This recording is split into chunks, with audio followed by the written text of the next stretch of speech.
comedy মানে এনেকুৱা না আমি চবেই এতিয়া মই যদি মোৰ লাইফটোত মই কমেডি তেতিয়াহ'লে মোৰতো ছিৰিয়াছ পাৰ্ট এটাও আছে ন সেই গুৰুত্বতাটো ৰাখে মানে এতিয়া সেইকাৰণে অলপ বেলেগ হয় আজিকালি ভাল হয় বল্ড হয় মই আজি এজন আমাৰে কলিগৰ লগত কথা পাতি থাকোঁতে তেওঁ ক'লে যে আপোনাৰ এখন নাটক আপুনি কৰিছিলে দেউতাৰ পুদুলিত যদি মোৰ ভুল হোৱা নাই তাতে আপুনি এটা চৰিত্ৰ কৰিছিল বেণ্ড পাৰ্টিৰ মানুহ এজনৰ আপোনাৰ আৰম্ভণি খুব হাঁহি ধেমালিৰ মাজেদি হওক সকলোৰে পেট বিষাই যায় হাঁহি হাঁহি কিন্তু শেষত এটা এনেকুৱা ইম'চনেল টাচ দিয়ে যে সকলোৰে চকুত চকু পানী মই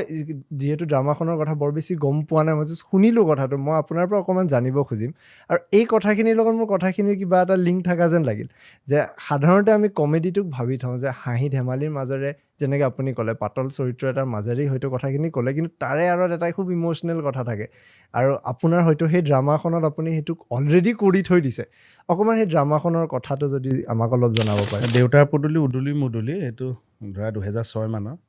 নৱজ্যোতি বৰা তেখেত মোৰ গুৰুৱে অভিনয় নাটকৰ তেওঁৱে লিখা ডাইৰেকশ্যন